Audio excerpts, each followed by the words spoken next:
Oh my God, it's been quite some time since I've heard that intro track, meaning I have not recorded or released a podcast in a while. My name is Luke Holden, but for those of you who have kept an eye out for the next episode, it was definitely worth it because I'm back here with Darcee Claire almost a year later to the fucking day. Almost the day. Almost the day. And if you guys don't remember, she was a sex worker who sat with me last year in April and told me a lot about what you do. Yeah, many details. But hey, not enough actually. A little more than I'd usually say, but Yeah. let's come back for more. Yes, you told me that you withheld some things. I did. Yeah. Yeah. You did. So we're going You got to keep it tasteful. I had just met you, and I do want to address that. I had met you like 2 days before. Had you? Yeah, like very recent. Like It was pretty recent. Yeah. Yeah. Well, we had established something. Like we had met, we had exchanges. We had met, but we hadn't like talked. No, we'd not. And then we just got straight in. Right. We really did. Not that I would have judged you for any of those details. Yeah. Mainly to do with like your kinks and that kind of thing. 'Cause you told me last year that you're not a very sexual person. Yeah, that was a lie. It's bullshit. I don't even think any listeners believe that. And it's a thing because like as a sex worker, you do kind of want to like fight against the stereotype a little bit and be like, it's actually just work. And like, I'm not like ultra sexual, like kinky, crazy girl or whatever. But yeah, I like to get laid. Join the club. Well, it's interesting to me because like I know playing music or writing, whatever I do when I'm not doing this, I do it because I love it. Yeah. So naturally, despite the fact that it's lucrative, Yeah. it was lucrative for you because you're not doing it anymore. Yeah. Of course you fuck because you're good at it and you like to fuck. Yeah. You know what I my thing mean? is like, it wasn't really the sex that I enjoyed because you can't really get off with these guys. You can't enjoy the sex. Really? No. You never got off with one of these guys? No. What about the girls? No. Because you're just in such a work mind space and you get kind of disgusted by them just by what they're doing. It's like, because they get so into you. They're obsessed with you. They think they love you. And you're Right. like, you don't even know me. Well, one of these guys, you actually made him get on his knees Yes. and grovel for the money that he threw at you and hand it back to you, right? I did do that. I want to hear about that in a minute. That was, I mean, we don't have to talk about that right now if you have. Well, we're going to talk about it. Yeah. We are. But I also want to first establish where you are in life right now, because I'd asked you to do a follow-up interview a while back and you said, yeah, let's do it. We were going to bring one of your coworkers in. Yeah. And then some shit hit the fan. Some shit went down. Some shit hit the fan. So please tell us what happened. And I think I talked about this on the last episode, is that's generally how I worked, was as a team. And then me and her had a falling out. She got in some legal trouble regarding what we do. And it honestly like got really hot in Nashville. There was like a couple arrests. Can you tell me what happened? There was like bust just regarding like, basically when you're operating off of seeking arrangements, I don't recommend it for everyone or anyone because those sites are watched, like the massage sites or whatever. What sites are they? I can't even like tell you names because I don't like fuck with it, but I feel like that Always Sunny episode when he's like, "Oh, that's disgusting." When he finds out that the girl posted the naked pictures. That's so gross. What site exactly? What was it? That's terrible. Can you send me the link? Yeah. No. So basically, the thing that makes Seeking get away with it is that it's a dating site, and these sites are more explicitly like you want an erotic massage Right. experience. So cops will watch those closer because they know there's going to be physical contact Okay. implied. So her and someone else started operating on those sites, got caught, and I basically decided because of my close association with them, I needed to get out while I still was clean. You Right. know? Well, what happened when they got caught? There was a plea deal Okay. that I can't talk about much. All right. But yeah, nobody went to jail. That's no fun. Yeah. Yeah. No part of it was fun. So you can't talk about certain things. I can't talk about that at all. Yeah. Did you sign an NDA or something? No, but she has like my dirty laundry. Oh, So I want to hear all about that dirty laundry. yeah, I mean, it's hard when, there's screenshots of what you've been doing or any kind of proof and like Right. someone can send that. Like, it's always like kind of on the back of your mind. Like if I ever get in a relationship and somebody feels vengeful, like they could out this. Right. And are you afraid of that? Are you afraid that one day this might come back? Yeah. And sort of, I have nightmares. Like, okay. And I think sex work is a good thing and I don't like regret that I did it, but it does like haunt you in a way of knowing like there's always this thing out there that you did. I mean, you want kids, And I want family. kids, I want to get married. I'm very like traditional. And I do tell people that I'm like dating eventually that I did it, but it's not something that you ever want to come out before you're ready for it to. Right. And I never want it to like get close with my family. Like I've told you on the podcast, like my mom knows what I do or whatever, but she doesn't need to be like looking at it. Right. Yeah. Of course. And yeah, I mean, that's some hot fodder, that could be essentially thrown back at it could be life ruining. It could be. It could be, but I think you've been tactful. Yeah. You have been. I mean, when I asked you after the fact, you said, I can't fucking do it because I don't want, you were afraid you were going to get arrested. Yeah. You were trying to evade police at that point. Yeah. Yeah. And that was scary. It is weird because you get so caught up in like the glamour of it, of being like, I don't have a work schedule. I have so much money. Right. You know, you're going out to these crazy dinners. You're like wearing these outfits, like whatever. And then you kind of like sometimes are hit with the reality of being like, I am like so close to being fucked for life at all times, you know.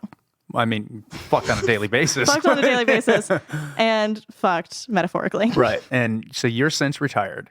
You do not accept sex for money anymore? No. You do not? Yeah. I keep my account up just in case someone's ever like, hey, I got $5,000 and I'm feeling crazy. Right. Well, what do you mean your account? My Seeking account.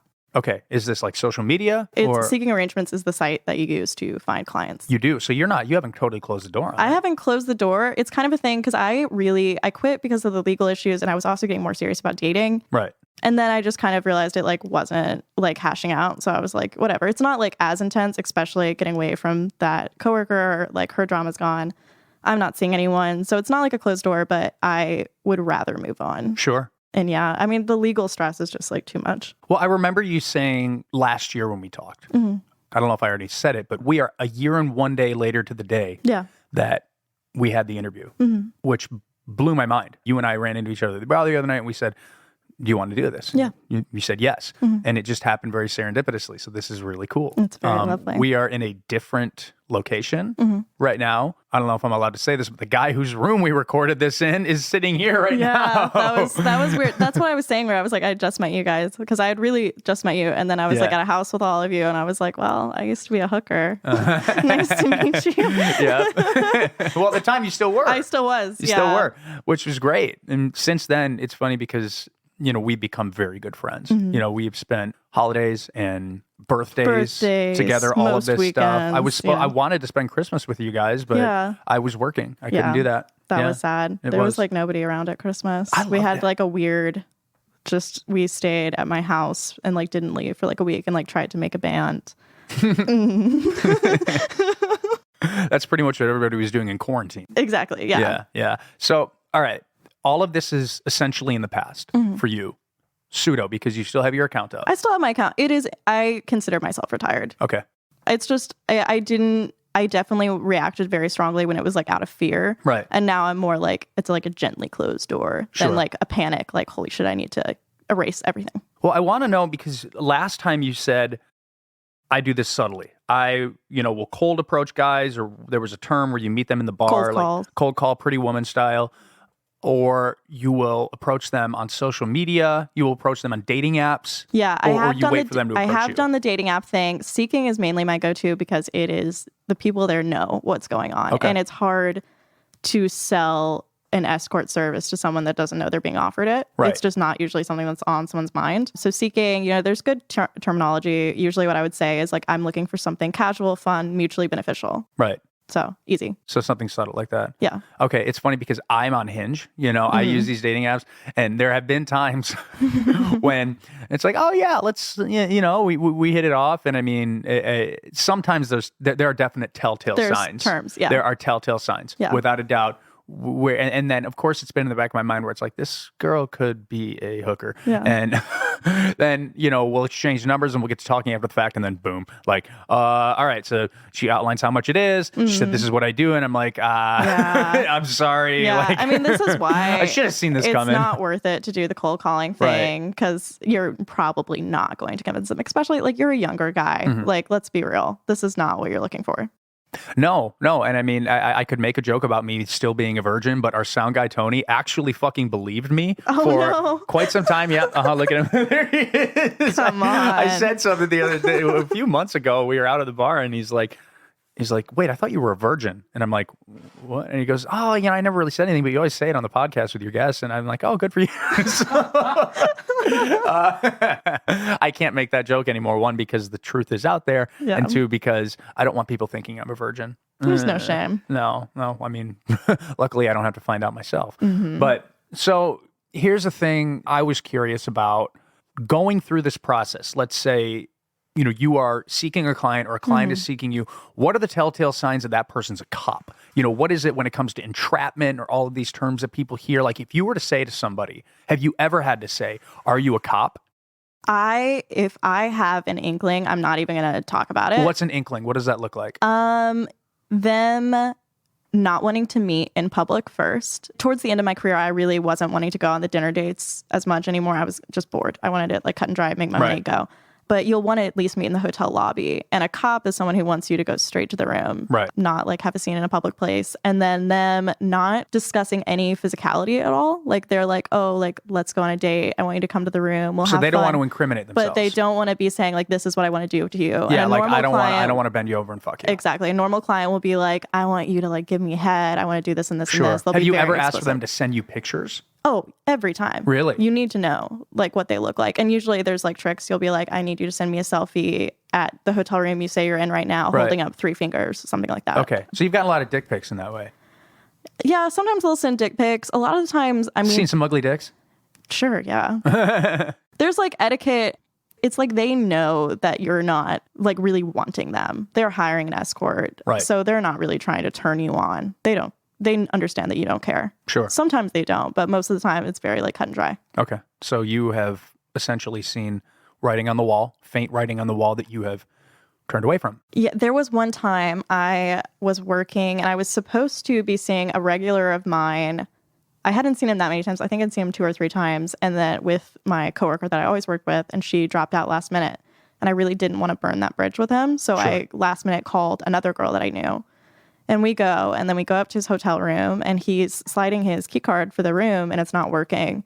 And that was like really weird. Like that never happens. And so we're standing there, and he's like, I need to go back to the front desk and get a new key card. And we're like standing there waiting at the door. And she looks at me, and she's like, he's a cop. He's about to come up with a bunch of other cops. And I was like standing there like, I've met this guy before. Like nothing's happened. But, those guys can get busted. Right. And they do a plea deal, So we were like freaking out, and she ends up convincing me. We were like, we got to get the fuck out of here. And so there was a hotel exit. We were running for the exit as the elevator is like pinging up as he's coming up. Oh, Jesus. The door's open and it's just him, and it genuinely was a mistake. But Really? So you waited it out? We didn't wait. We were trying to leave, but the door opened as we were opening the door. Oh. So man. that was scary. That's a cinematic moment. It was. And that's like one of those it's very moments. David Fincher. When you're in it, and sometimes you're like, literally, you're so stupid, but you're like, my life is a movie. Like, Yeah, of course. God knows there's a lot of movies about this. yeah, none of them good. Zola, kind of. Well, I never saw Pretty Woman. Yeah, no. And I haven't seen Zola yet. It's not accurate. Oh, well, of course not. And what's it? I watched Leaving Las Vegas recently, and I was like, oh, come on. Where Nick Cage is like having a malfunction. yeah. I haven't actually seen that. You would love it. I'm sure I would. I'm sure I'd empathize. All right, so have there ever been times when the guys looked, said, I think you're a cop. I'm fucking gone. Yeah, a lot. Right. And especially because like I will like go to a client's house, I'm very like direct, and it's kind of one of those like it's too good to be true scenarios. Yeah. And there's really nothing you can do. Like you can't convince them. I try to do like phone calls to like be like, you can hear my voice. I'm a real person. Yeah. But there's a lot of fear in it. They're inviting you to their home, hotel room. They'll get in trouble. Naturally. And I mean, you then know where they live. Yeah. God forbid they have a family or something. Oh, yeah. They're afraid that you have some, malicious Yeah. constituents who could come and rob them. Yeah. Or something like that. Yeah. And that was like, it is pretty common for girls to go over and like rob, subtly just steal a watch, steal whatever money is laying around, whatever. And you really have to be careful because there are message boards for these guys that hire sex workers, and they talk to each other, and they'll send your pictures around being like, this girl took money from me. Like your reputation can be ruined doing shit like that. Yeah. Yeah, absolutely. And God forbid, the police catch up with you or something like that. Yeah. Now, do you know do you know specific laws? Do you know your rights at this point in time? Like, do you know if you were to ask somebody, if you were to show up and say, are you a cop? Would they have to tell you like via entrapment or? That's or what they always say. I just don't really trust police enough to not do that, Sure. But my thing is usually a cop can't touch you. So if someone touches me or tries to kiss me, then pretty much after that, I feel like I'm in the clear. Okay. So if someone is like very pointedly not touching me, that's a red flag. So for there's me. smoking gun evidence right there. Yeah, exactly. Gotcha. Because at least, a normal person, if they're hiring a girl, the first thing they're going to do is like hug you, give you a kiss, something. Yeah. So. Would you ever initiate that? I don't, because that's my tell. I gotcha. So that's the past. Mm-hmm. Ultimately, at this point in time, you're not working. You're not trying working. to get a normal job. Yeah, I know the last time we spoke, you were doing some things for social media, company? Yeah, I was working for a social media company. It's hard because you get so used to being like, I've had crazy amounts of money. Right. I haven't had a work schedule. It's been like just a party for so long. And now I'm like, am I going to sit behind a desk? Like, I can't do that. Of course. So just have to figure something out. Well, are you still writing? Because I know that you were wanting to release books and that kind I of am thing still as well. writing. I've been to a couple writing classes recently and am wanting to get back into like poetry readings. But yeah, we'll see where it goes. Sure. Right now, it's been like a recovery period of having had this crazy saga and now just trying to like see what my life is going to be like now that it's over and Right. just kind of recuperating. Probably a stupid question, but you don't regret any of this, do you? This is No. an incredible experience that Yeah, you got to have. it's been, it was life-changing. It was so freeing. I got myself out of like a fucked financial situation. I've been able to like take care of family and friends. It's been like a gift. That's awesome. Yeah. Well, good for you. Thank you. And I mean, honestly, I got out like with no damage, which like, thank God. Yeah, that's kind of an anomaly. Yeah. Yeah, that doesn't really happen. At some point, you'd imagine that someone like yourself who's been in certain scenarios has war stories. I'm incredibly lucky. Yeah. I've had some like weird clients who are just weird people, but nobody's ever like tried to hurt me, you know. What about this guy who you told me about a while back? I That was love the this fucking craziest. story. This story is nuts. So it was me and my coworker, and we went to see this guy, and we had met him before, and he was very emotional. Like, he wanted girls to come over to like hold him while he cried, which is fine. As long as you pay me enough, I'll do it. So we went out on his boat. It was big, like a yacht? it was like a decent boat, like nothing crazy. Sure. And we're out on the boat, and me and her are like taking pictures or whatever. And at one point, this is when it started to get weird, we were taking pictures, and he just yells at us, and he's like, "No more fucking photos." We were like, okay. And they had been, him and my coworker were like play wrestling, whatever. Is this the one who got arrested? Yeah. Okay. And he was like a bigger guy, and I told him like very pointedly, like, I don't do that. I don't like even like play fighting. Right. And so we went back to his place, and we were like talking, and he had been super like open or whatever. And we just started to be like, okay, we need to get out of there. Like, you've kind of spent all your time going on a boat. So if you don't get anything physical, that's on you. Right. Had he gotten physical with you before, or was it strictly just a company time, thing? and the rest of the time he hadn't done anything. And So he fucked you guys? Is that what it was? yeah, like one time. And then after that, it's like we would try to like kind of initiate just to like end the date. Because if they're just talking, it's hard to get a concise ending. But he had been so open and like talking about his like trauma or whatever. And then it would be like really awkward to try and be like, do you want to fuck? Like, Yeah.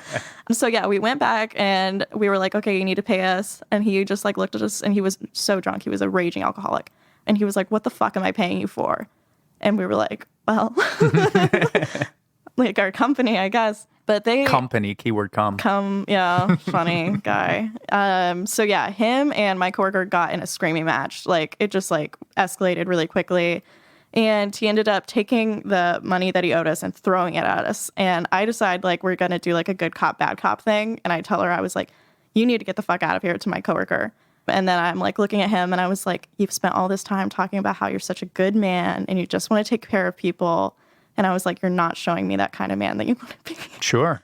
And he got so emotional, he starts crying. And I was like, you've hurt my friend, you've hurt me, like you fucked up, and you need to like make it better. And he was like, what can I do? What can I do? And I told him to get on his knees and scoop up the money from the floor and beg me to take Oh the my money. God. What a power move. It was like the most powerful I've ever felt in my life. And he did it, and we walked away, and I never saw him again. That's amazing. Yeah. How much money? I think we got like 900 each from that. That's great. Not worth it, considering what we go through. I mean, I literally thought he was going to kill us. But see, you still had the gall. Yeah. Because you have to assert yourself in Right. those situations. You cannot let it get over your head. Well, what happens if you don't? Then you might get hurt. Really? Yeah. So it's kind of like, you're face to face with a wild animal. You have to de-escalate, yeah. Right. And just make them feel like everything's calm, and Sure. don't let it get out of hand. Well, that's de-escalation, all right. Yeah. That's total submission. yeah. Yeah. Yeah, I can hear the rain's hitting the Yeah, rain's it's hitting the house very hard. It's kinda- Tornado tonight, allegedly. Oh, really? Yeah. Oh man, it's kind of kinda- sensual. Yeah. Yeah. I like it. Sexy. That's wonderful. All right, so that happened. I love that fucking story. Yeah, I that was a really do. fun one. Well, what else? I mean, has anything else notable happened since April of last year? Because your anecdotes are amazing. I'm trying to think. There was one guy, and this was like random. I was going on like a house tour or something, and my coworker at the time, she texted me and she was like, we're going to go on a date with these two guys, which usually we wouldn't do pairs. Like we've never done like 4-way kind of thing or anything, but I was like, fuck it, I guess. But haven't you done group sex with women? Yeah. Just you guys? Yeah. But Right. that's like different, you know? That's a Sunday afternoon. We got nothing better. Yeah, we're bored. Yeah, that's after church and all the brunch places are booked up. So we go to this restaurant and we get dinner with these two guys, and it turns out they're business partners. One's a little older, one's younger. And immediately I noticed that my guy, he's not sitting. Like we're getting cocktails and stuff, and he like refuses to sit down. And so I was like, this guy's kind of like wired, but I thought he was just nervous. But we're all getting along very well. And at one point, my coworker and then her guy are like, we're going to go to our hotel. They had a hotel across the street. You guys have fun. Which was like weird for me because I'm like, at this point, I don't know what amount we've agreed to. I don't know anything. Like, whatever, I guess. And so we're sitting there having a drink, and he like tells me that he really likes my hair. And I was like, yeah, I like it too, but it just costs so much to get done. And he was like, how much does it cost? And I, obviously lying. I'm like, oh, $500, like whatever. How much did it really cost? It's probably like 300, but still more than I knew spent on what my was hair. about to happen. And so he's like sitting there, and he's like, let me pay for your hair for the next couple months. And he sends me $2,000 as we're sitting there. And so I was like, okay, this guy's loaded. I'm going in for the long run tonight. So we go up to his room, and we're talking and talking. And he starts to like do like a little bit of blow. And I was like, okay, it's bad when the clients start doing drugs because they get crazy. And it's just hard to manage. Mm-hmm. And you've never done blow with your clients or anything like that? No, it's a bad move. Sure. So but you like blow? I mean, no, it's not a rhetorical question. I'm asking. I do. Okay. I guess it's like if I'm admitting to everything else, Sure. I may as well. Yeah. But yeah, so I like get him into bed, and I'm like trying to get him to have sex, and he's just so like all over the place, wired. And I tell him to put a condom on, and then he's about to like fuck me or whatever. And I go to like feel his dick to make sure he's wearing the condom. And all I feel is like a handful of like hard plastic. What? And I was like, what is going on here? And I'm like feeling and it feels like a strap on. And I'm sitting there and being like, oh my God, is my client trans? And I didn't realize, which is like fine, but it's just a surprise. And so I tell him, I was like, oh, like I didn't like, I'm surprised or whatever. And he was like, actually, I have a phobia of a woman seeing my dick. So I wear Oh my God. something to cover it. Look at Tony's face right now. Fucking do your job, dude. And then this night ended up getting crazy. So I'm kidding. Get into it. He wears the toy, I guess. I don't even know. Really isn't able to have sex with me. He's so coked out. He can't come. And I told him, and basically... How is he going to come anyway? He's fucking you with a rubber dick. I don't even know how these guys work. All right. So anyway, we're... Like, I tell him, because I knew I could squeeze more money out of him, and he was like, do you want to do an overnight? I'll pay you $2,000 more. And I was like, Christ. I will do that. Because it was already like 4 a.m. Yeah, I was like, course. I just have to stay here for like 3 more hours. Right. So immediately, of course, I'm like, I'm tired. I'm going to bed. And I roll over and I pretend to sleep. And then he, over the course of the night, does not sleep at all. He darts around the hotel suite doing blow. And I hear him in the living room jacking off like 8 times loudly. Scary. 8 times. You think he was jerking his real dick, or was he? Yeah, because you could hear it. Oh, okay. It was terrifying. And the next day, I like wake up and I'm like, oh, I'm gonna leave, and he won't even look me in the eye. It was horrible. I felt bad for him. I was like, you just partied a little too hard. Yeah. But that was weird. So, and that was like towards the end of my run, where I was like, this shit is just too much. So he did end up fucking you with the strap on then? He fucked me for a little while, but he didn't come. I can't imagine. I mean, That happens a lot where they can't come. They're nervous. They've course. never hired an escort before. They're older and it just can't happen. Or they're fucked up. Like a lot of these guys, the amount of drinking is nuts. Sure. So, yeah. And it's kind of a relief. Well, actually, it's nice to not have to like watch a guy come or whatever, but it does make your job harder because then they just want to keep trying and you're like, I can't get the fuck out of here. Yeah. Yeah, definitely. I mean, I say it like I know from personal experience. Been there. Yeah. No, you come in 3 seconds. That's 3 more than it normally takes me. So I do. Yeah, you've been talking to all of my secret housewives, haven't you? Yeah. Yeah. My liaisons. The sister wives. Into the sexual world. Yeah. Yeah. Well, that's absolutely fascinating. I mean, or had you shown up and it was a trans person? I've never had that. Okay. And I wouldn't be opposed. Right. But you do kind of want to know what's going on before you're in there so you know what to do. Sure. So, Yeah. Now, would that turn you on? Because I want to get into what turns you on now, because you kind of skimmed the surface of that last year. Not particularly. I don't have anything against trans people, and I've like gone on dates with trans people, but it's not like a fetish. Right. It's whatever. Okay. A trans as in like it was a woman who was a man or vice versa? A woman who transitioned to a man. Okay. Yeah. So. All right. that doesn't turn you on per se. At least it doesn't like not it doesn't particularly. stand It doesn't. out. Yeah, to stand out. Like for me, gender, like it just doesn't matter that much. Okay. But would you marry a trans person and have a family with a trans person if you fell in love with them? Yeah, if I fell in love. Sure. Yeah. And you're looking to fall in love now. I'm looking for love in all the wrong places. I mean, truth be told, depending on how you look at love, there might not be a right place to find love. Because no, and especially the person that I am, it's going to be in a dirty, dirty bar. Yeah. Well, I mean, we're no stranger to dirty, dirty bars. Yeah. Over the past year of friendship, we have been to many. We have been, but we've also been to some high class bars. Very too. classy bars. Yeah. We spend time at Rosemary. It's been a year of contrast. It really has been. It's been beautiful. I've had a wonderful year. Yeah, I had a great year. Yeah. Very formative. Very much so. And that doesn't stop. So you just turned 21. I did. I had my 21st birthday. That was fun. Yeah. Now I'm ready for marriage. Well, I mean, God willing. I'm sure the market is it's rich. A hard sell. Whatever. Just I don't have a job. I used to be a hooker. Trophy wife in the Have making. me. Yeah, trophy wife in the making. Some guys really wait for that opportunity. Yeah. Now, last year when I asked you if you were a sexual person, you said you weren't. Yeah. Why? You said because you didn't want me to look at you differently. It's because like when you're a sex worker and you're speaking about sex work, it's really less about your experience and more about trying to spread information about the whole of it and take care of like everyone and project a certain image. I think you actually exemplify the archetypal sex worker quite well. Oh, I appreciate that. Yeah. But, so you don't want, because there's so many stereotypes in people's heads, you don't want to be like, I'm hypersexual, like kinky, crazy girl. You want to be like, you want to show people that sex workers are normal people. Right. So it has been hard because I do find myself trying to tone down my sexuality and like dress more conservatively, trying to like fight this preconceived idea. Sure. And it's been a thing like the past couple of months, like trying to like work on that and be more just out there. Of course.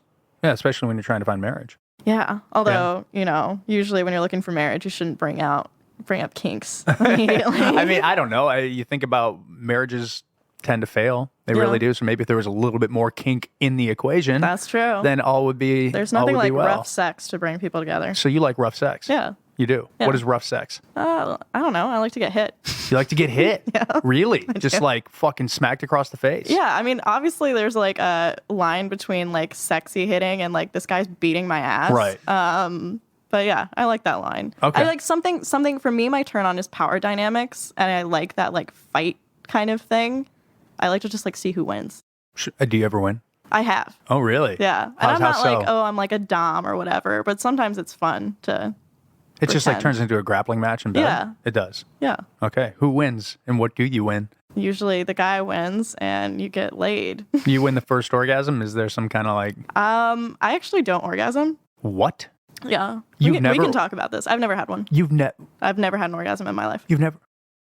Again, when Tony turns his head, Tony's our sound guy. I honestly think this contributed to why I'm good at sex work because I can be very objective with sex because it's not really centered around my pleasure whatsoever. And I enjoy sex. I have good sex, but I don't climax. You've never had an orgasm? I've tried everything. I've seen doctors. There's nothing. And do you feel diminished in a certain way? Yeah, or? It makes it hard. Right. And it is hard because it's like for me, like, you never get like the finale of sex. It's kind of like you just kind of dwindle away and it feels very belittling of the experience, I guess. Sure. I guess if you don't have a frame of reference, it's not And that is hard because it's like, I don't know what it felt like, so I don't know what I'm going for. Like you can read people's descriptions, but I'm like, I don't even know what this is. So. And what did the doctors say? Doctors said like everything physically is great. I think it's like a mental block. I honestly did have sexual trauma when I was a kid. Sure. So my therapist has said that could contribute to it. But yeah, I'm hoping now that I'm getting more comfortable in myself and like know more what I'm looking for, maybe it can just be like with the right person. Exactly. Yeah. And I mean, the thing is for the past few years, you have been working. Yeah. And that's the thing is like it's your sex experience. Sex is like been weird sure. after that. It's hard to kind of get out of your head and relax. So yeah, I'm hoping to kind of like heal that. Right. And then if you find a decent, like a really good, authentic, mutually intimate, based on no conditions other than I love you, you love me, maybe that comfort will settle in. That's my thing is I haven't really been in love since I started working. And so I think it's like having not had that kind of intimacy, it's just hard to relax because it's like, I don't even like really know this person. I don't like this person that much. Like, you know. Have you ever felt that way about somebody? Yeah. You have? Yeah. Okay. I've been in love twice. Very like thankful for the experiences. We talked a little bit. I think we may have talked. No, off the fact. We went and we had a drink afterward, and then we talked about our exes. We did do that. We got into things. Exes are exes for a reason. They're the best kind of thing. Exactly. And you are still young. I mean, without sounding patronizing, you're 21. Yeah. No, I'm not that worried about it. You know, Sure. it can be hard when you fall in love and be like, this might be my only chance at this kind of intimacy, but you just can't like think like that. Right. Right, of course. There's nothing quite so totalitarian in that way. Yeah. And, there's And, things change. I was lucky enough to have it twice. I might be lucky enough to have it again. Well, I mean, God willing, 3, 4, 5 times. Who's counting? Who knows? You know what I mean? Yeah. I'm 30 years old. And Have you ever been in love? I have once. Yeah. Yes. Did not end well. Yeah. At all. I know the story. Yes, I'm sure you do. I try not to showcase, the fact that it did not go well publicly, so to speak, because there are names associated, and I don't wish any ill will on her by any means. You know what I mean? But close friends of mine, it's like you sit down and you talk about the past and everything, and basically that. It's like it was a relationship where two people were just not. It wasn't good. Yeah. We weren't good to each other. It was a two-way thing, and then we moved on. Yeah, I mean that's my thing. Is like my ex, like that we talked about. Like we are still like we're good friends now. That's great. But talking about him, I can be like, this person's very like near and dear to me, and I like care about his well-being. I did want to murder him with my hands. Like, of course. He drove me insane. Yeah. There's the rough play. But go to less another fun, tier. Yeah. Less fun was that. Yeah, exactly. Well, I remember last year you had told me that the night earlier, you had some great sex. You kept your boots on. I kept my boots on. Yeah, I miss that guy. Yeah. You spoke very highly of him. We were hooking up for a long time. Sure. But yeah, that fizzled. So nothing now. Nobody now. No. Yet. Yeah. I'm on the apps. Sure. What do you think? It's dismal out there. It really is. Yeah. Yeah. I mean, my biggest thing is, I don't know. Nobody's as cool as me. I know the feeling very, very well. Yeah. And look at that. I'm alone. Yeah, see how it goes. But no, it's interesting because like even at 30 years old, I love my independence. Yeah. I do. In my relationships, in my friendships and my intimate relationships, I would say are stronger than ever. Yeah. You know what I mean? I felt that way. It's like I feel very strong myself. I'm taking care of my family. I have very close friendships and everything. And it's like, I always joke with my friend, I'll be like, I need a boyfriend 2 days a week. And the rest of the time I want to be left to my own devices. Yeah. For guys, it's a Sunday. I remember in college, you'd be like, I need my Sunday girlfriend. Where it's like, you're hungover. Someone to lay in bed with. Yeah, you're hungover, you're ordering food, and like, man, I wish we just had like Sunday girlfriends kind of thing, No, it's like, for me, it's like when I go to like Publix or something, and I'm like, Jesus Christ, I need a hand to hold. Yeah, of course. But then like, I get like that too. Mm-hmm. And then I will kind of observe. And it's funny because I watch How I Met Your Mother. I love How I Met Your Mother. Jesus. You don't? No. Well, get the fuck out of here. All right, I will. No, really, leave. No, episode 3. Oh my God. No, I watch it and like there's these two characters. It's Marshall and Lily. It's Jason Segel and Allison Hannigan. And they're like the perfect couple. Yeah. You know what I mean? They're so happy. They love each other so much and everything. And they've been together for years and normally people will look at that and they'll be like, I just want that, and I look at that, I'm like, that looks really shitty. For me, it's the fucked up couples where I'm like, oh, God. Like Sid and Nancy. Yeah. Yeah. Murder-suicide couples. I want something dark and obsessive. Yes. And I want us to both die at the end. Well, I mean, we're all going to die. Yeah, but I want it to be because of each other and quick. To die with poetic grace. Yeah, exactly. Yeah, that's true love. Mm-hmm. No, I respect that. Thank you. That's beautiful. I'm sure there is a Patrick Bateman character out there with a lot of money. Yeah. Who's, I'm looking for him. I'm hitting the streets. Yeah. You might want to look back through your old client roster. I've thought about it. There was one guy have you had feelings for any of your clients? I have. It's happened 2 times. One of them, genuinely great conversations, so intelligent. He was younger, very cool. And we had... What did he do?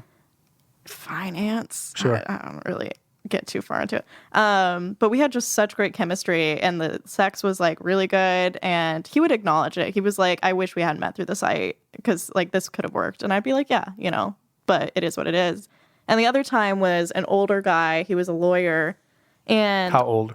I'm gonna say like late 40s. Because you don't mind older guys. You No, kinda I like date that. older guys normally. But he was probably late 40s, early 50s. Very, very attractive. He looks like Mark Lanigan. Wait, Mark Lanigan, who just died? Who just died. Yeah, And Screaming Trees. It's so sad. You should read his book. I'll loan it to you. Yeah, I would love to. But and yeah, Taylor so- Hawkins, too. That just needs to be said. That broke Yeah. my fucking heart. No, it's been rough. But yeah, so he looks like Mark, and then he was from Seattle, and we just got really wow. into He's like the real grunge guy. We talked about music so much, all the grunge stuff. He was so smart. We'd have great meals, but he would be very straight up and being like, I love to cheat on my wife. I've cheated on every relationship I've ever had. Sure. He's like, it turns me on, to be honest. And I was like, you're a bad person. So he was married. Yeah, and this came to a head when he had rented a suite at a really nice hotel, and he texted me and he was like, for mine and my wife's anniversary, we rented this suite, and I just got her a spa day or whatever, and he's like, I want you to come over and for me to fuck you in our like marital anniversary bed while she's gone. Oh my God. And I was like, I'm not going to do that. Wow. Because if she walks in, she's gonna fucking kill me. Was there any amount of money in the world that you would have done that for? No. Not 'Cause $1 million. There's too much of a chance of her walking in and it just being a fucking mess. Sure. Yeah. So some things are just not worth it. Of course. Well, you have a constitution about you, and that's wonderful. Yeah, you have to, Naturally. or you're gonna get yourself in a pickle. Yeah. That's what me and my coworker would always say is like, you can't do this if you need to. Like, you said that last time. yeah, too. you have to have some limits. Yep. Mm-hmm. You said if you're using it, if you're doing it so you can eat, Yeah, then it's not You good. gotta go. Then you gotta go.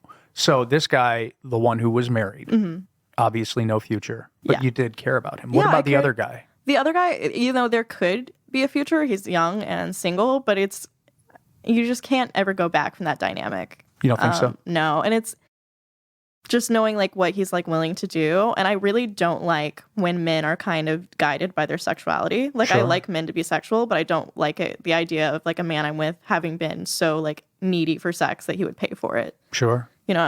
It's just not something that turns me on. Well, what if it was one of those things where he got turned on by paying for it as opposed to a There is necessity something, and I've thing? had a friend who has that kink, and it is different when it's like, Do I know this person? no, when it's like a peer. But it's just not something I could really deal with in a boyfriend. And that's another thing is like, if we were to date like me and that client, I would expect him to pay for everything because that's a dynamic that's already been set. And that's not fair to do to a boyfriend. Sure.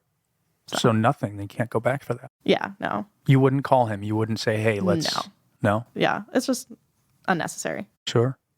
Well, what if the rest of the not saying the rest? I hate to sound so bleak, but what if it's one of those things where you don't stop thinking about him and you realize that was a wonderful thing? If I really don't stop thinking about, that's the thing is like I liked him, but I didn't like love him, and so it's like it's not something I cared about so much that I'm like missing him. He was just like good company. But if I really like years later, I'm still thinking about him, like I'll text him and see what happens because it's like never say never kind of situation. But for right now, it's just unnecessary. Sure. And that's very cinematic in and of itself. That is a Pretty Woman situation. You say Yeah. that movie's not true. You know what I mean? There's elements. Yeah, of course, where you can actually fall in love with one of your clients. You I can, suppose. yeah. And I think maybe I like always kind of like wanted to like meet someone who just like wanted to take care of me. We connected. We could talk about music, whatever. Like ideal situation, but it just like never really hashed out. The reality of the situation is like not very romantic. Well, what is it that you want in a partner? Not just sexually, but like really intimately. What are those characteristics that you want to build a life with somebody? Just like I like am very like emotionally intense, and I like to joke about that like suicide pact type like course. romance or whatever. But really like just someone who doesn't want to like pretend to be like normal or chill, who just wants to go like all in. And like is funny and successful. Ideally, they want to have a family, probably religious. Probably religious. I'm religious. You So, are? Yes. Have we not talked about No, this? we've not talked about this. You're kidding me. I'm like Catholic. Are you really? Well, I mean, you can always just go and ask for forgiveness every Sunday. Exactly. That's why I like it. You're a Catholic. Yeah. Oh my God, I had no idea. Yeah. I thought you were just a dirty heathen like me. That's wonderful. No, I am so riddled with guilt. Oh, wonderful. Well, I mean, people get turned on by guilt. That's kind of a thing too. That's part of it. So you're a Catholic. Yeah. Religion's a huge part of my life. And I just think if I was dating someone, it would be hard if they like didn't understand that. Really? Yeah. No shit. So How did that feel being, deeply religious and deeply Catholic while, having this trade? I mean, I felt like God's protection. And, I think I like haven't had like a super easy life, and I think I just like had, not to sound like cheesy, but like God's guidance trying to get me out of the mess and just do better, in the way that I could. So it was integral into the process. Yeah. And no, it's just been super healing to feel like not alone, like just surviving being alive, but feel like protected and like someone is like hoping that you do okay. Right. And that's beautiful. Yeah. It is. I mean, that's the higher power principle, because here's the thing is I've said it before casually on this podcast, is I am an atheist. Yeah. But being in this 12-step recovery program, you have to establish a higher power if you want to live, if you want to survive. And you have to survive for like something. You do. And for me, it was hard because I was like, this is a major impediment. Yeah. And it is for most people before they get into this program, anybody who's suffered from addiction.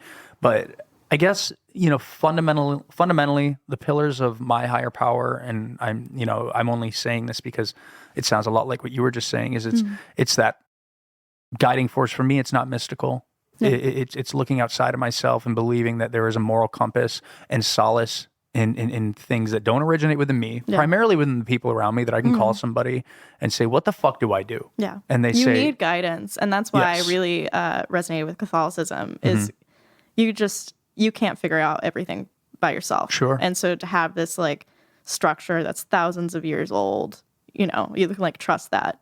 See, I always thought that like if I were religious, because I was raised moderately Catholic. Yeah. I was. If I were religious, I would be such a fucking Catholic. Yeah, it would be obviously. like they're all Italians, they're all Irish, Yeah. and they're just badasses in that way. And it's like, you watch the Christian dynamic play out, and I just feel like Christians are such nerds, dude. Yeah, like no one thinks it's cool that you have a band. You know what I mean? Yeah. That you got a fucking band in your church. Like, get up there and say something like really stoic in a different tongue and drink the blood of Christ and what have you. Like that's archaic. I need the cinema. Yes. I need the art. Man, I was like joking with my friend the other day, and she was like, when I look at a man, I like to imagine how he would look like pinned to a cross. And I was like, these Catholics are batshit insane. Hell yeah. Hell yeah, they are. And I love that. Yeah. Yeah, that's great. Now, that might be a kink in and of itself, is crucifixion. Sure. BDSM. Sure. Yeah. Are you into BDSM at all? I don't like the structure of it. Like, I like something that feels like a fight. I don't like the theatrics. I think like I would just cringe too much. Sure. Like the outfits and shit like that. The outfits, it's too much. Yeah, I can't. It doesn't. I like to keep it real. Exactly. It's got to be animalistic. It's got to be somewhat rooted in reality. I want to be like sweaty and angry. Sure. Yeah. Sure. Well, I realize from the outside looking in, these, this BDSM stuff, because I've, some women I've dated. Been into it. Yeah, they have been, and they've told me a little bit about what they like and what they're into, and it's like, I like to put makeup on guys. Yeah. I like to peg guys. I like to do these kinds of things, and that's not necessarily a BDSM thing all the time. Just like kink. Yeah, it's kink, but with the latex and the leather and all that shit, it's that. I'm sure it turns people on, but it doesn't resonate within me either, because it's not rooted in reality. Yeah, it's too much of a fantasy for me to enjoy. And I like for me, like power dynamic, I guess like role play kind of stuff, but I'm not wearing like an outfit. Well, what's something specific, like something that you like, one of the pinnacle moments in the bedroom that you have just like?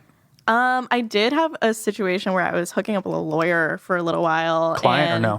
No, just regular. Okay. And like, I guess we like got off on the fact that he was like a lawyer. He was like very stressed about work all the time. I thought it was sexy. I like a man in a suit. And we went to his office one time, and he was like, I want you to like wear like a pencil skirt or whatever. And it was like kind of like a secretary kind of thing. And we fucked on his desk, and it was like hot. He was powerful. He was like fired up from work. That was hot. Okay. Yeah. See, that's not weird. It's not weird. It's super normal. That's something you totally could have told me last year. Yeah. Let me ease in. Of course. I mean, I can't guilt trip you for wanting to ease into your own sense of comfort. That's totally fine. But I'm glad that we've maintained such a great friendship over the past year, and we can have conversations like this on the podcast, off the podcast, kind of thing. Yeah. Because you have become a lot closer with us. Yeah. Like I said, we spend holidays together. We have a lot of mutual friends. Yeah.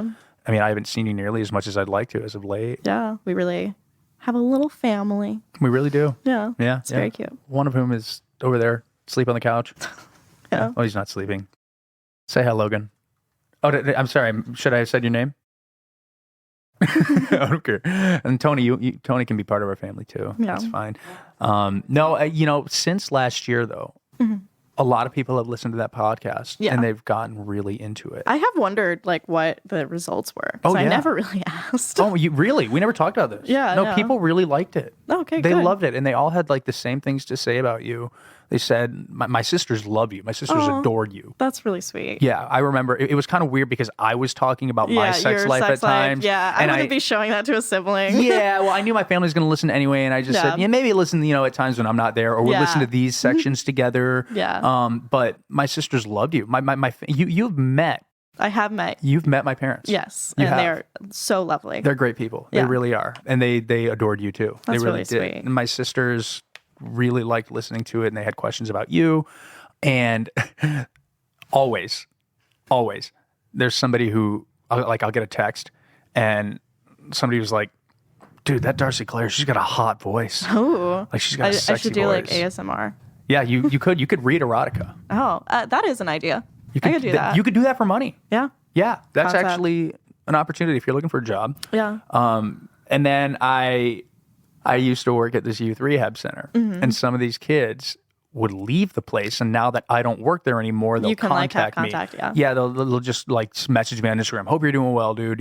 And these aren't children; they're 14 to 18-year-old boys. It sounds very problematic and weird when I say, I was working with kids, and then they heard this interview about me, It happens. listening to a hooker, but Yeah. they always they'll message me and say the same thing. They're like, "Dude, Darcee Claire sounds so fucking hot," and they'll always say, "Did you fuck her?" That's the question. Oh my God. I get asked if I fucked you every Jesus single time somebody listens. Christ. Well, no. Well, I tell them yes always. Shut up. No, I've never told anybody yes. No. It didn't happen. No, it did not. I swear to God. You seem so happy about that. I'm delighted. I would be I too. love when I don't have sex with people, and that's the Catholic in me. Well, God bless. Mm-hmm. Yeah. But no, we've really built a legacy over the past year, and you are in an interesting place at this point in time, and it's really fucking great to reconnect with you. Yeah, it's been great. And it's funny because speaking of the sex thing, well, I mean, this whole thing's been the sex thing, but I think I told you this the other night as I was with it. A girl choked you. Yes, she did. She did. And I gave you advice on the choking, and then you didn't listen to me. I did and you listen. Could have died. She just didn't listen to the podcast was the problem. Send her the link. Yeah, and so she squeezed like from the front. Yeah, she kind of lunged forward and did the thing, and and that's not customary. Crush your like windpipe. Yeah, and I'm like I'm very cautious when it comes to that because You have to be. You have to be not because first and foremost because you don't want to hurt somebody, you don't want to make them uncomfortable, but also after the fact, like God forbid, it's you like piss somebody off. Yeah, like he did this or she that's did not this, a good look. It's not good. It could really, and that's where like safe words come into play. Exactly. But it can be hard in the heat of the moment to like set something up like that. Of course, and I luckily have not encountered something like that. No. Yet. Yeah. God willing, if you keep down the happen. path you're on. Yeah, or maybe I could be the one to say, because she did. She just like went right for it and went, straight for the windpipe. And it was funny because in that moment, of course, you popped into my head. In the middle of the sex, I was like, this isn't how she would have done it. This isn't what I was taught. I love that you think about me during sex. Yeah. No, there's been moments when I'm like hooking up with people, clients or otherwise, when I've taken to just kind of like smacking them sharply in the head. Sure. Just being like, cut it out. Like you're doing it wrong. Really? Like, yeah. Like not even just joking, just in general, like being too rough. Because I guess it's hard for you to gauge your own strength. But like shit hurts. So you have actually been in a situation where it's like, I'm being hurt right now. I need to stop. Yeah. And have they ever not stopped? Has it ever turned into one of these overpowering situations? No. I mean, nobody's like ever just been like, I'm like gonna hurt you, like kind of thing. Yeah, I had like a hookup. This was like years ago now, but he had told me we had been having like a heart to heart, and he was like, I've only had sex with like 2 people before, and it's been years since, and I'm just like really nervous about sex or whatever. And so was this guy kind of young? Yeah. And we had met like at a show or something, and I was kind of like, okay, like maybe I can like just make this guy feel more comfortable or like whatever, build his confidence. And then we start hooking up, and he just like smacks the shit out of me. Oh my God. And he starts being really rough, and it was like totally out of the blue. I was so surprised. And it just turns out that he was like uncomfortable because he was like very kinky and hadn't like matched with somebody on that level. And so he was just testing the waters. He was testing the waters, but he didn't really communicate about it. And it was like very surprising. And I do like rough sex, so I kind of rode with it. But the next day I texted him and I was like, hey, just in the future with you having hookups, I want you to know you should really communicate about that. Sure. And he got mad and like never spoke to me again. But you just do what you can do. He probably took it very personally, which isn't a way you should take it. Exactly. And I was telling him, I was like, I had a great time. I would hang out with you again. I just want you to know. But it's hard to hear that when you're like still like nervous. Sure. Yeah. Yeah, it is tough. You probably feel pretty dejected and that kind of thing. So, we got that, the hitting and the choking and the hair pulling, like all these, like this is rough sex for you. Yeah. And what else? Not that specific, man. Because I'm sorry, but when you preface this, when we met the other night, you're like, yeah, there's like all this other stuff that I didn't tell you about. I was so drunk.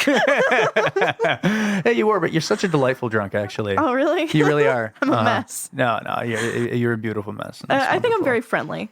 You are. I got a lot of love to give when I'm drunk. You do, and I'm sure you have a lot of love to give, for any man who winds up getting on one knee for you. So that's going to be wonderful too. Oh, how sweet. Yes, and you'll have a whole lot of experience. Like he's never going to get sick of you. Yeah, that's like the thing is, people are like so apprehensive about like dating a sex worker, and I'm like, I would be like good, like come on. Exactly. And that's why, like, for me, I've never had an issue with a girl who has had a lot of sex. It doesn't bother me at all because I'm, one, it's everybody wants sex. Everyone wants to fuck, and that's fine. Everyone deserves love and sex. And odds are she's going to be exciting. She's going to be like down to like be experimental. Like she like enjoys the act. You don't really want to be having sex with someone who doesn't enjoy sex. Exactly. And if they're so green, it's like, already relationships and marriages are problematic because there's not a whole lot of excitement. And my thing with me being turned on by like power dynamics, like I like confidence. And, if someone is like kind of like bashful or like not that experienced, like that is a turn off that I can't really get past. Sure. So. Well, I mean, ironically enough, that very well could play into a very long, happy relationship. Yeah.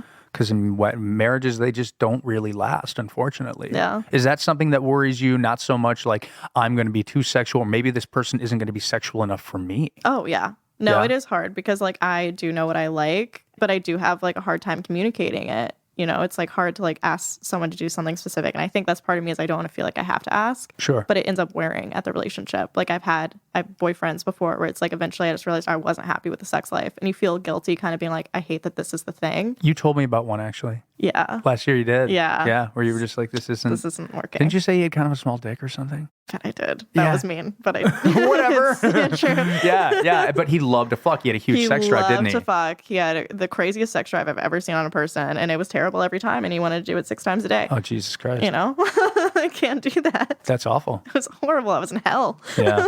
And you dated him for how long? Like a year. No shit. Yeah. I don't quit. I try very hard. Okay, I got to ask you this because I have something to offer in this way as well. What is the weirdest thing that somebody's asked you to do? What is like the weirdest kink you've encountered in your personal life or your professional life? Honestly, with sex work, I make it very clear that I'm not a fetish or kink girl. So like usually you really don't get asked for anything crazy. I've had people like want to do like bondage. I had a guy want to piss on me. That was weird. Any amount of money? No. $1 million? Okay, $1 million. Jesus Christ. Okay. Whatever. I'll take a long shower and get over it. Hell yeah. Yeah, I don't know. I had an ex who was like super into like knife play, like blood, whatever, and that was weird. But yeah, nothing crazy. Okay. I'm just like, I don't know, I'm taking a vest. I'm going to write an article in the next month or so, and I think I told you about this. Yeah, for Mundane, like the fetish. Yes, article. I'm gonna explore some fetishes. I'm gonna talk to some people. Yeah, and it fascinates me psychologically. Yeah, I mean, it's so interesting to like see like how like it connects to like who they are as a person or whatever, where it comes from. Yeah, I wish I had something like super specific, but yeah. If you don't, you don't. But I could tell you something super specific. You want to hear something? Fuck. Yeah, go This for is it. where it's like, because you don't want to fetish shame or anything like that, but this is where it was like, oh my God. What the fuck? A good friend of ours, again, I'm just out of respect, I'm not going to use names. Somebody I know? Yes. Someone you know very well, someone you saw last night. A man. Last night. Yeah, you said you ran into him at Mickey's last night. Oh. Yeah. Ooh. I'm sure he wouldn't mind if I said his name. Yeah, like, you know what I let's mean? not. But it's also one of those, Yeah. whatever. One of my closest friends, one of my best friends. So it wouldn't be hard to look. What's his thing? Yes. Well, it wasn't his thing. He was seeing a girl for a while.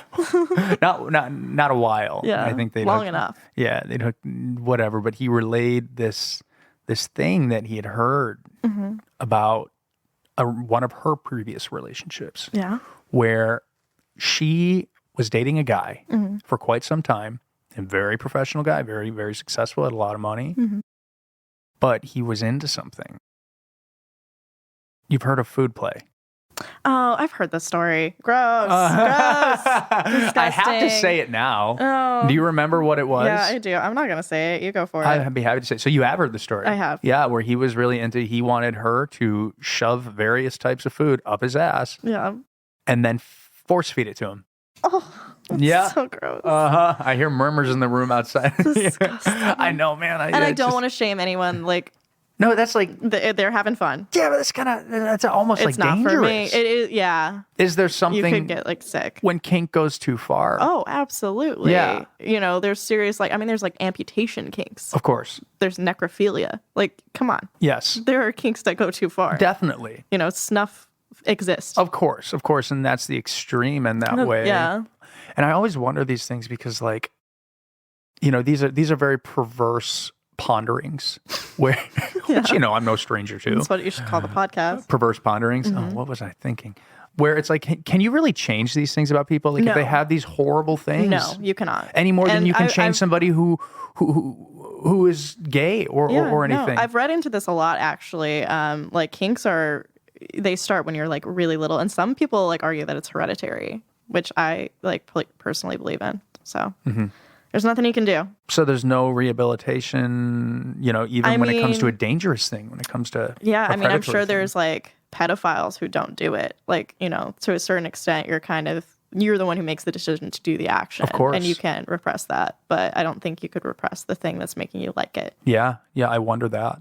Yeah. Because I was talking to a friend of mine last night, and this is obviously completely out of context.